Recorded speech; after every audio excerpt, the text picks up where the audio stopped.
In 1977, a radio telescope in Ohio picked up a signal from deep space so strange that the astronomer who found it circled it on the printout and wrote a single word, "Wow." It lasted exactly 72 seconds. It has never been detected again, and after 48 years, scientists may finally be closing in on what it actually was. It happened on the night of August 15, 1977. The Big Ear Radio Telescope at Ohio State University was quietly scanning the sky as part of one of the earliest long-running searches for extraterrestrial intelligence. Nobody was even watching in real time. The telescope simply recorded whatever it heard onto printouts to be reviewed days later.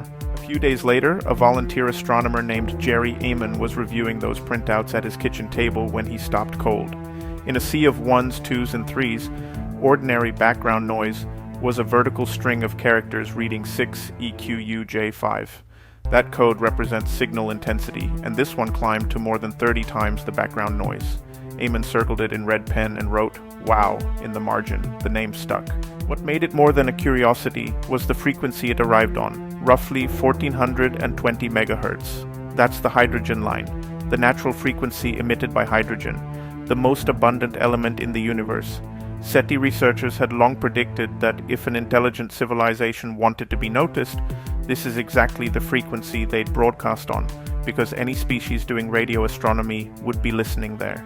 The WOW signal landed almost precisely on it. The signal had other properties that made natural explanations awkward.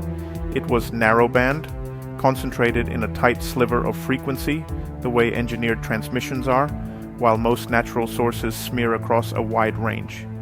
And its intensity rose and fell over those 72 seconds in exactly the smooth pattern you'd expect if a fixed point in deep space were drifting through the telescope's beam as the Earth rotated. In other words, it behaved like something real, distant, and steady, not like interference. The 72 seconds themselves are a clue. Big Ear didn't move. It stared at a fixed strip of sky while the Earth's rotation swept sources through its view. Any genuine celestial point source would take almost exactly 72 seconds to cross the beam.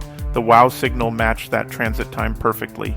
Whatever produced it was out there in the sky, not on the ground, not a passing plane, and not a glitch inside the telescope's electronics. Then it vanished. Big Ear reobserved that exact patch of sky more than 50 times in the following weeks and heard nothing. In the decades since, some of the most powerful radio telescopes in the world have pointed at those coordinates repeatedly, sometimes for hours at a stretch. Silence every time. One 72-second event, once, in half a century of listening. The mundane explanations have been checked one by one, and they keep failing. Satellites weren't broadcasting on the protected hydrogen line, and none matched the position. An aircraft would have moved through the beam far too quickly and wouldn't produce that smooth rise and fall. Ground-based interference reflecting off space debris can't easily mimic a fixed celestial transit.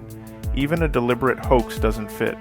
The signal was recorded automatically by the telescope itself on paper with no human in the loop that night. In 2017, one researcher proposed that a pair of comets surrounded by clouds of hydrogen might have drifted through the right patch of sky and produced the signal. The idea made headlines. A solved mystery sells. But radio astronomers pushed back hard. The comet's positions didn't actually line up, comet hydrogen clouds are far too faint, and the signal's sharp, narrowband profile didn't match what a diffuse cloud should produce. The explanation was widely rejected. The mystery stayed open. Here's the part of the story that stings.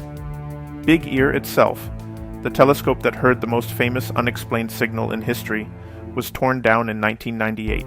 The land was sold, and the site was cleared to expand a golf course. The instrument that caught the signal can never listen for it again. And then, in 2024, the mystery finally started to move. A team led by astronomer Abel Mendez, digging through archival data from the Arecibo Observatory, published a new hypothesis. The WOW signal may have been a cold cloud of interstellar hydrogen that abruptly brightened, energized by a sudden blast of radiation from a transient source behind it, something like a magnetar flare, the eruption of a neutron star with a magnetic field billions of times stronger than anything on Earth. The team found that rare, weaker events of this kind appear elsewhere in the archival data. The idea is elegant because it explains the two hardest parts at once. The hydrogen line frequency, naturally explained. The glow literally comes from hydrogen. The fact that it never repeated also explained it would require a chance alignment between a hydrogen cloud and a rare violent flare directly behind it, a cosmic coincidence that might happen once in decades of observation. The signal could be real, astrophysical, and unrepeatable, all at the same time. The same team also reanalyzed the original 1977 measurement with modern methods, and the signal itself changed under scrutiny. Their analysis found it was even more powerful than originally calculated, placed its position about 7 arc-minutes away from the long-assumed coordinates, and refined its exact frequency. 48 years later, we're still learning basic facts about those 72 seconds. But be clear about where this stands. It's a hypothesis, not a confirmed answer. No one has yet identified the specific magnetar or caught another hydrogen cloud brightening in exactly this way at this strength. The team continues working through the archival data, with more findings expected over the next couple of years. It's the most promising natural explanation the WOW signal has ever had, and it is still not proof. Which leaves the question everyone quietly asks. Could it have been a technosignature, someone else's transmission? Nothing in the data has ever confirmed that, and the new hypothesis makes a natural origin genuinely plausible. But it's worth being honest about why this signal held SETI's attention for half a century. It looked, in nearly every measurable way, like exactly what researchers predicted an artificial beacon would look like. If the magnetar explanation eventually falls apart, that uncomfortable fact will still be sitting there. Either answer is remarkable.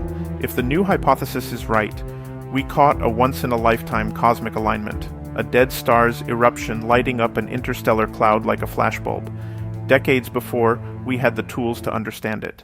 If it's wrong, then the strongest candidate signal in the history of the search for extraterrestrial intelligence is still completely unexplained. 72 seconds of data, and it's been teaching us for 48 years. One signal, one time, never again, and science is still chasing it half a century later. Do you think the magnetar explanation will hold up, or is this mystery staying open? Let me know in the comments. New mysteries unlocked daily.